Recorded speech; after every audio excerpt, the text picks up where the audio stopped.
para a palavra de Deus. Quero fazer com você uma meditação na palavra acerca da fé. Por isso, tome comigo o texto áureo da Bíblia Sagrada, que tematiza a fé. Hebreus capítulo 11, versículo 1 e o versículo 6, declara a palavra do Senhor. Ora, a fé é a certeza de que haveremos de receber o que esperamos, e a prova daquilo que não podemos ver. O versículo 6 diz: em verdade, sem fé é impossível agradar a Deus. Portanto, para qualquer pessoa que dele se aproxima, é indispensável crer que ele é real e que recompensa todos quantos se consagram a ele. A fé é algo que nos liga à vida espiritual. A fé é algo que nos liga a Deus.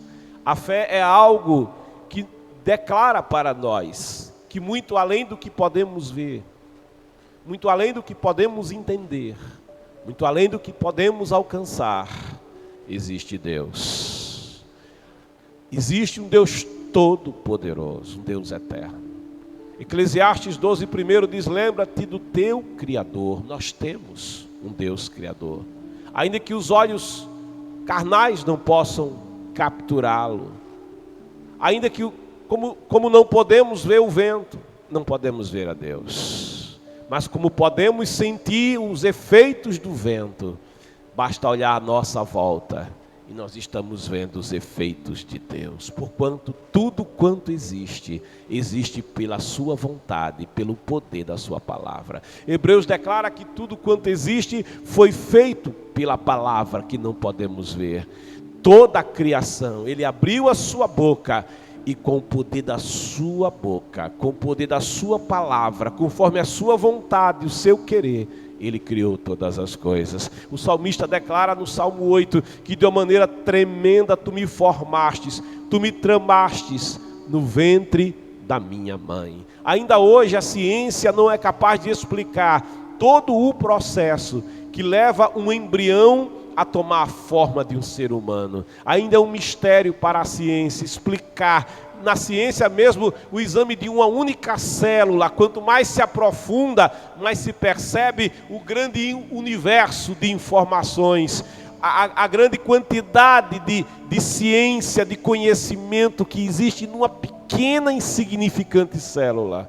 E o que não dizer do átomo, que era considerado a menor parte em que se podia dividir a matéria, e depois o homem foi descobrindo que o átomo também podia ser dividido.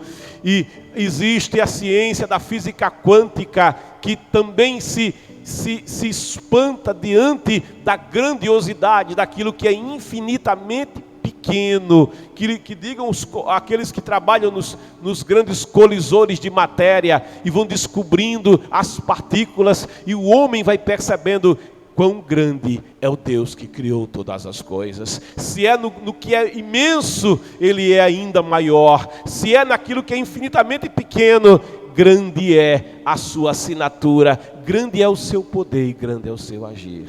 A fé nos conecta a Deus, e a Bíblia, ela nos fala da fé em dois aspectos. Ela fala da fé natural e da fé sobrenatural. Se você pegar comigo a Bíblia Sagrada, em Marcos, no capítulo 4, no versículo 40, está escrito: e indagou aos seus discípulos, é Jesus indagando, porque sois covardes? Que pergunta que ele fez aos discípulos: porque sois covardes? E aí vem a segunda pergunta: ainda não tendes fé?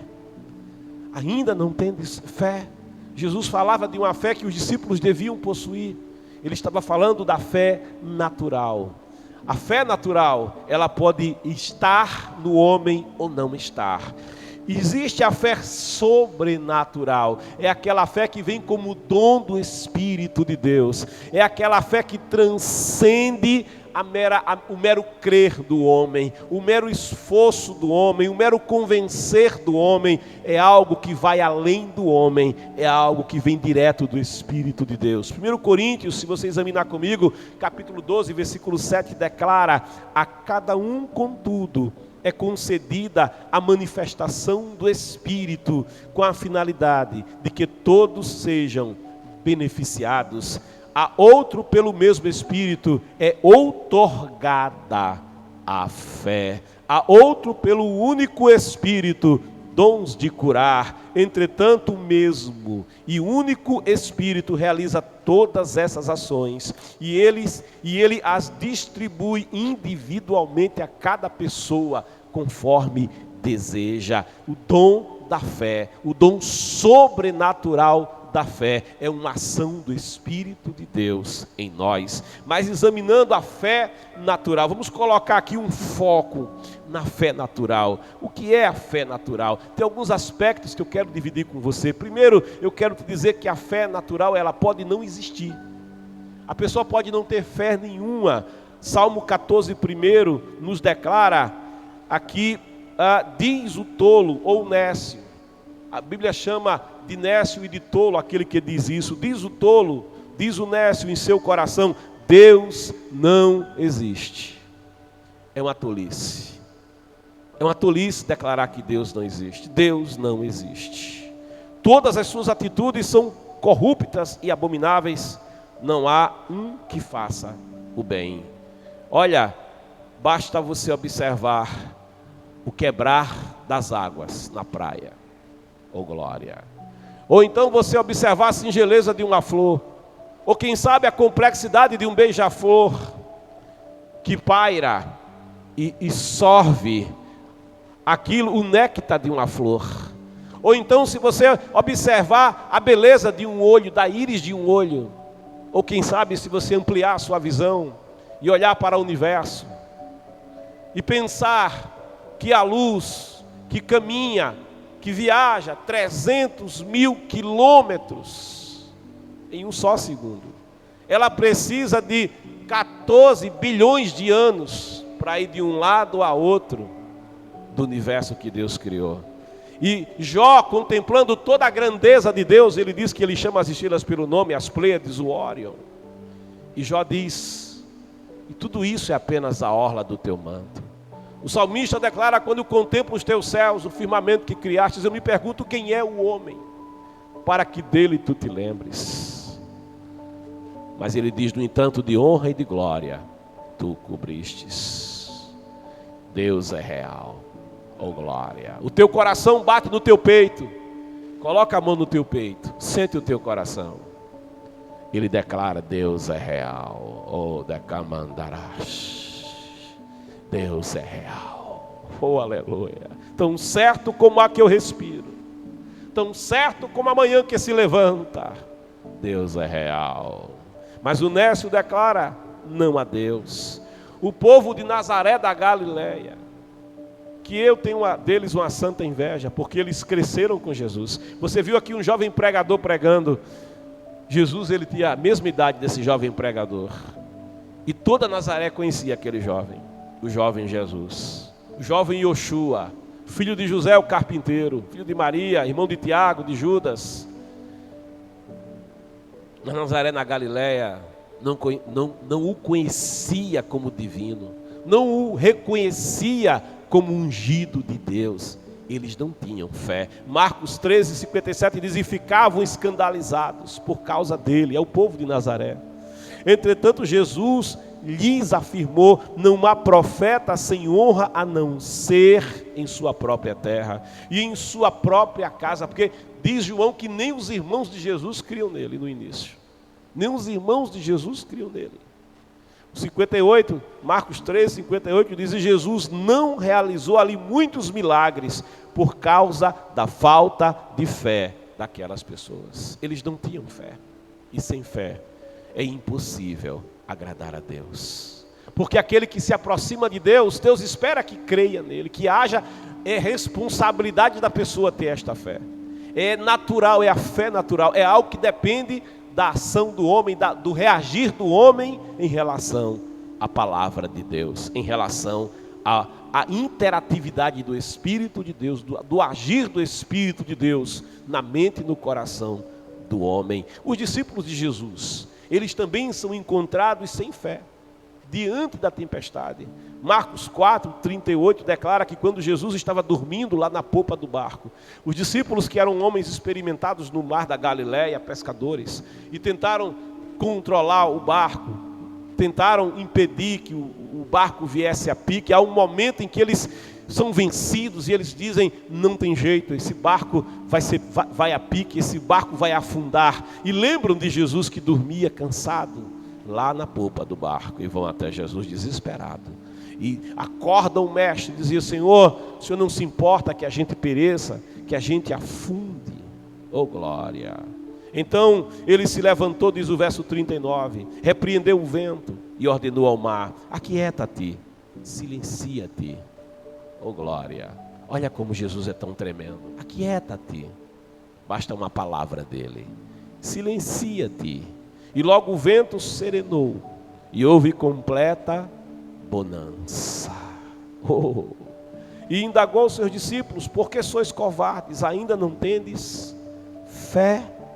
Os discípulos, contudo, estavam tomados de terrível pavor, estavam com medo, e comentavam uns aos outros: quem é este, que até o vento e o mar lhe obedecem? Mas eles não tinham ainda uma fé perfeita no Senhor. Mas nós encontramos aqueles que têm fé. Se há aqueles que não têm, tem aqueles que têm, graças a Deus. É o caso de Bartimeu, cego. Cego Bartimeu, que a Bíblia não diz o nome, porque Bar quer dizer filho, Timeu, filho do Timeu. O filho do Timeu cego, que cego não tem nome, é ceguinho.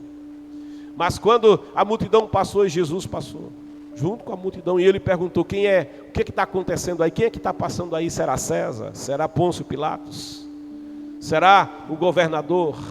Será algum general importante? Será alguém que possa fazer algo por mim? E alguém disse: não é nenhuma autoridade, é Jesus, o Nazareno, que vai passando. É Jesus, o renovo, que vai passando.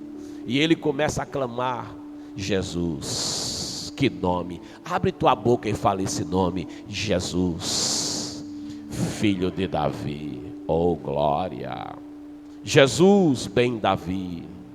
Jesus, filho de Davi. Ele reconhecia com bem Davi, com o filho de Davi, que Jesus era o Messias. É o verbo que se fez carne. Que aquele que passava ali não era um homem comum. Aquele que passava ali era o próprio Deus. Jesus, filho de Davi, tem misericórdia de mim. Oh. E os historiadores dizem que nem globo ocular ele tinha, porque tinha sido arrancado. Mas quando ele está diante do Senhor, ele para Jesus. A fé faz Deus parar. Oh glória! A fé chama a atenção dela, ela nos conecta a Deus. Jesus para. A fé de Bartimeu fez Jesus parar, mais do que a sua fala. E manda chamá-lo e pergunta: que queres que eu te faça? Que queres que eu te faça? Oh glória! Quando você crê com perfeição, você entende que Deus é Deus do impossível. O que queres que eu te faça? Ou seja, Ele pode fazer qualquer coisa. E Bartimeu diz: eu quero ver. Bartimeu, nem globo ocular tu tem. Eu quero ver. Oh glória, Ramana, teus olhos foram arrancados. Eu quero ver. E o Senhor diz: vê. A tua fé, havia fé em Bartimeu. A tua fé te salvou. Fé. Aleluia. Bartimeu tinha uma grande fé. Mas a fé pode ser errada. Ela pode existir e ela pode estar errada, equivocada. Existem aqueles que creem, mas creem de modo errado. O salmista, no Salmo 115, versículo 1 em diante, ele diz: não a nós, Senhor, nenhuma glória a nós, mas sim ao teu nome, por teu amor e por tua fidelidade, porque questionam as nações onde está o seu Deus. As nações não criam no Deus verdadeiro, por isso questionavam. Versículo 3, o salmista diz: nosso Deus está nos céus, ou seja, Ele não pode ser visto. Tudo que deseja, Ele tem o poder de realizar. É o salmista manifestando a sua fé no invisível. Os ídolos, aqueles ídolos que aquelas nações tinham, que podiam ver e carregar, os ídolos deles são prata e ouro, obras de mãos humanas. Tem boca, mas não são capazes de falar. Olhos, mas não podem ver. Têm ouvidos, mas não conseguem ouvir.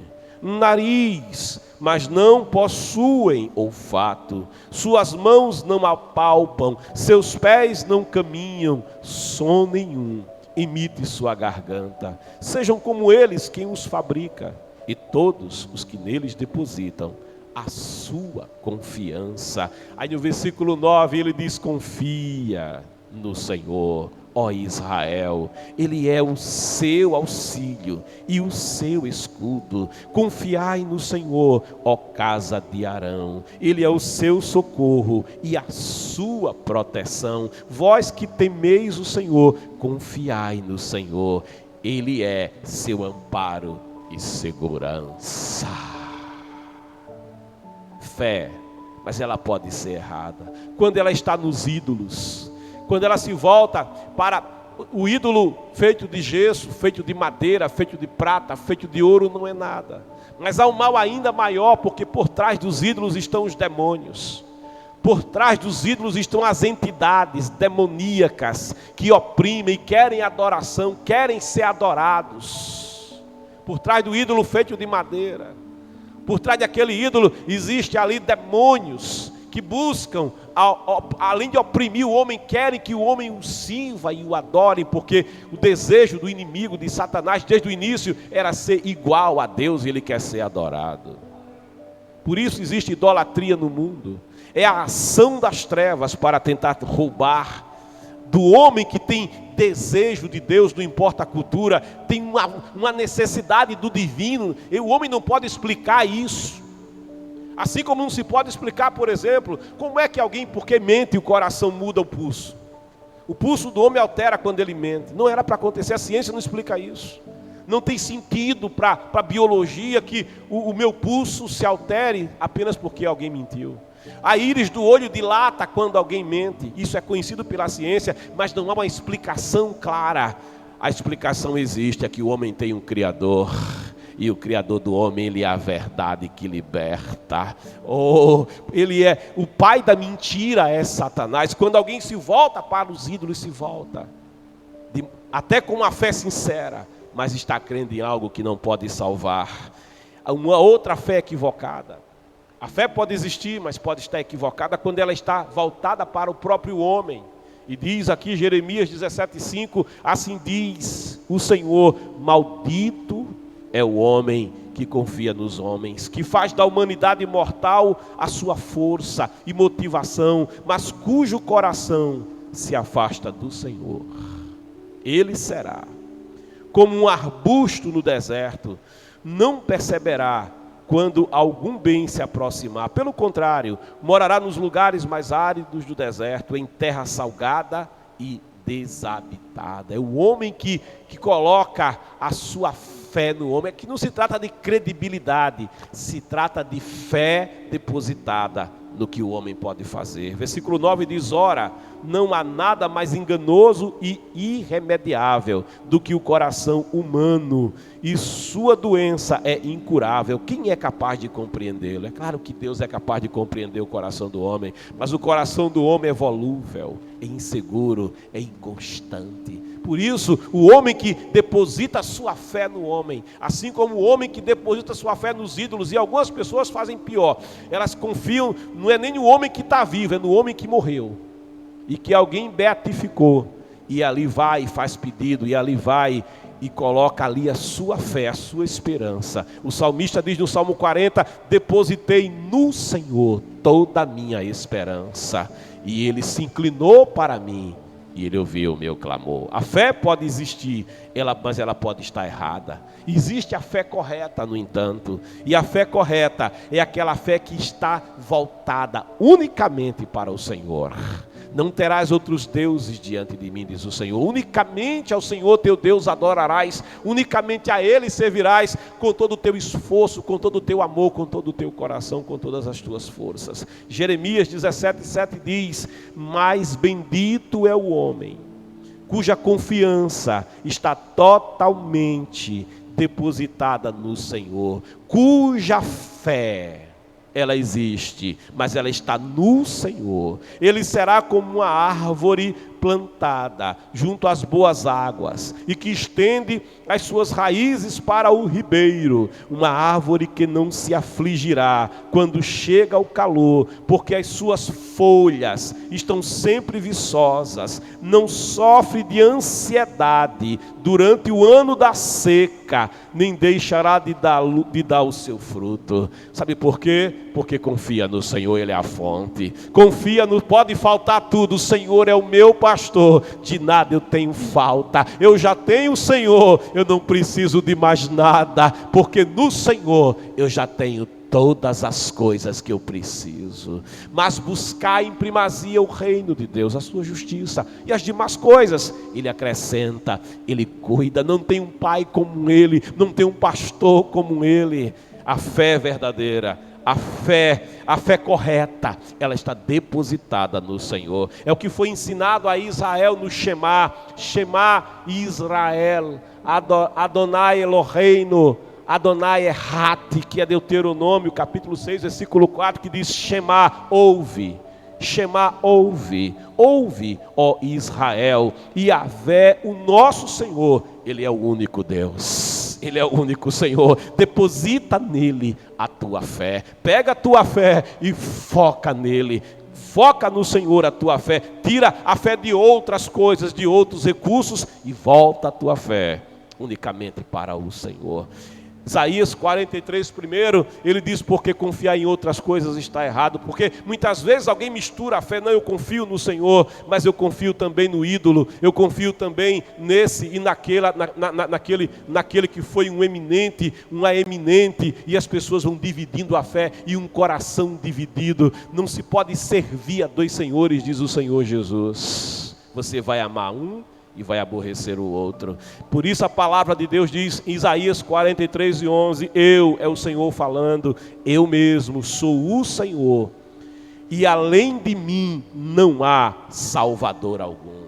Além do Senhor, é o próprio Deus revelando pela sua palavra. Creia na palavra. Além de mim não há Salvador algum. Desde toda a eternidade eu o sou. Oh glória! Só Deus pode dizer eu sou. O homem é hoje, amanhã ele não é mais. Mas Deus, ele diz, desde toda a eternidade eu o sou. E não há nada nem ninguém que possa fazer escapar algo ou alguém das minhas mãos. Agindo eu, quem pedirá? A fé autêntica é a fé no Senhor. Por isso, confia no Senhor, deposita no Senhor a tua confiança. Mas a fé que existe, ela pode ser grande e ela pode ser pequena. Como é que está a tua fé? Qual o tamanho que tem a tua fé? Veja, a fé pequena. Os discípulos diante de um demônio, de um moço possesso, eles não puderam expulsar o demônio.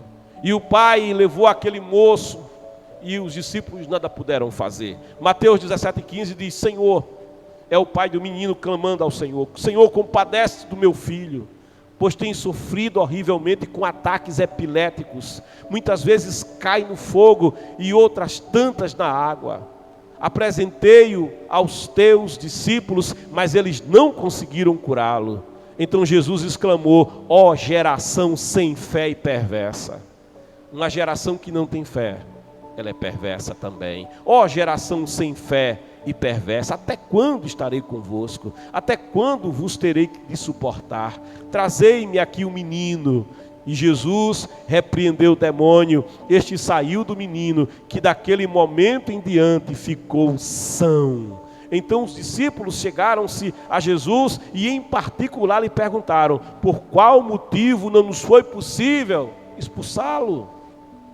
E ele respondeu: por causa da pequenez da vossa fé. A fé era pequena. Pois com toda certeza vos afirmo que se tiverdes fé do tamanho de um grão de mostarda, é aquela fé que não pode ser alterada, é aquela fé que é genuína, direis a este monte: passa daqui para acolá, e ele passará, e nada vos será impossível. Se você percebe que a sua fé é pequena, começa a dizer: Senhor, amplifica a minha fé.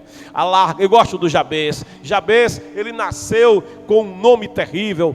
Era dor. Imagina alguém ser chamado de dor, causador de dor, porque a mãe, tendo aquele menino, sofreu tantas dores que colocou aquele nome no menino. E naquele povo, que era um povo supersticioso, o nome era como algo que ele teria que carregar, aquele mal com ele. Mas a Bíblia diz que ele conheceu o Deus de Abraão, o Deus de Isaac, o Deus de Jacó, o Deus verdadeiro, aquele que o formou no ventre da sua mãe, aquele que lhe deu a vida. E a Bíblia diz que ele orou ao Senhor dizendo: Senhor, abençoa-me, ou me dá a tua bênção. Ele diz: alarga, amplifica os meus termos, que a tua mão seja comigo, que do mal não seja aflito. E a palavra diz que o Senhor ouviu aquela oração de fé e lhe concedeu o que ele tinha pedido. E ele foi o mais ilustre, aquele que alguém dizia: vai dar errado, vai ser um homem que vai viver em dores e vai causar dores. Ele foi o mais próspero e o mais ilustre entre todos os seus irmãos, porque ele confiou no Senhor. Ele colocou a sua fé no Senhor, e a sua fé era uma fé grande, era uma fé amplificada,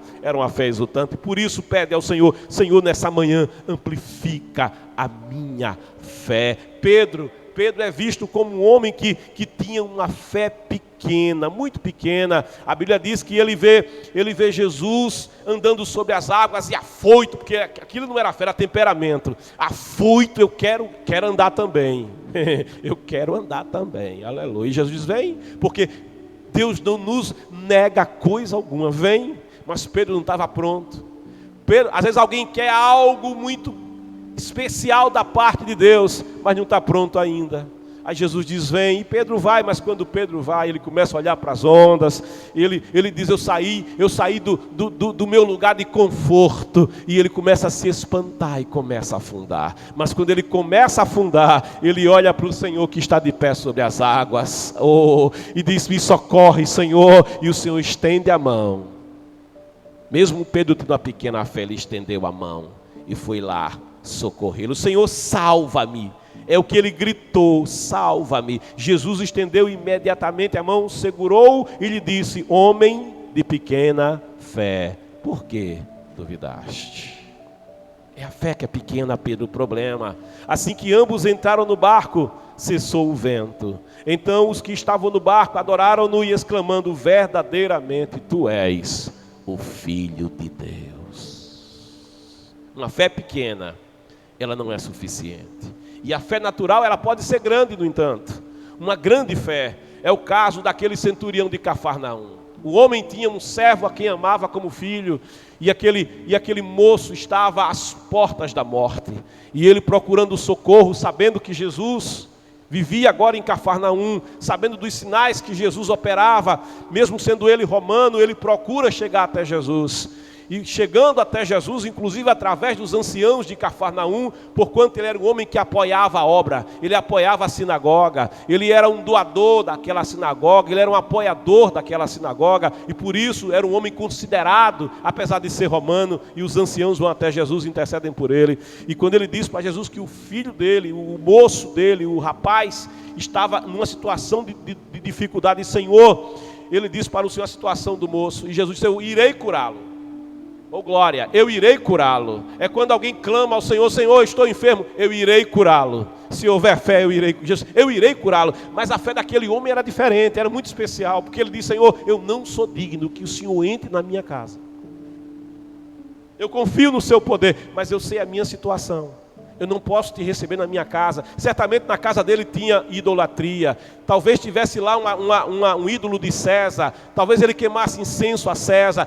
Talvez na sua casa houvesse prostituição, algum problema havia. Eu não sou digno, Senhor, que o Senhor entre debaixo do meu teto. E a casa dele não era simples, porque ele era representante de César naquela cidade. Ele tinha uma casa muito boa, na verdade, mas ele diz: eu não sou digno que o Senhor entre lá na minha morada. A minha casa não está à altura da tua santidade. Mas ele diz uma palavra só: Senhor, porque eu sou homem de autoridade. Eu digo a um soldado: vai, e ele vai, vem, e ele vem. E eu também obedeço ordens dos meus superiores. superiores, e eu não conheço alguém aqui em Cafarnaum, em toda a terra, que seja superior a ti. Tu és todo poderoso. Ordena, Senhor, diz uma palavra tua e ele vai sarar, e Jesus vai ficar admirado da fé daquele homem, de modo que o Senhor Jesus, ao ouvir isso, Jesus maravilhou-se. Esse homem maravilhou Jesus.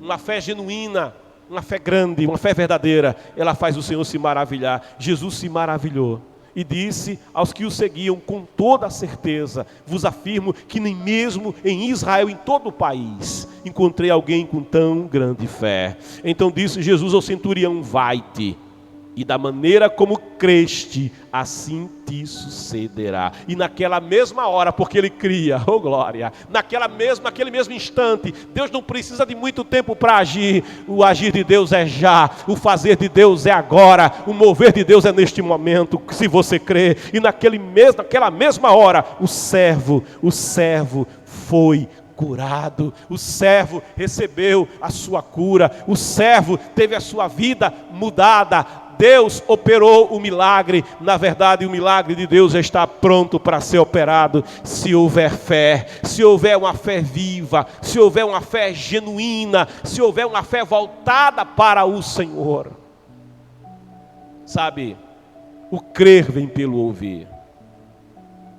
A coisa mais importante que você está fazendo nesse momento, você está ouvindo a palavra de Deus. Talvez você nem tenha fé, mas ouvindo a palavra, a fé vai ser gerada em você. E se a tua fé é pequena, ouvindo a palavra, a tua fé vai se alimentar da palavra, porque o crer vem pelo ouvir, e ouvir a palavra de Deus. E se você crer nessa manhã, você verá a glória de Deus na tua vida. Eu vou parar aqui essa reflexão. A gente um outro dia, que a gente segue, faz a parte 2, devido ao tempo. Mas eu quero fazer a você um convite nessa hora. Eu quero fazer a você um convite nesse momento.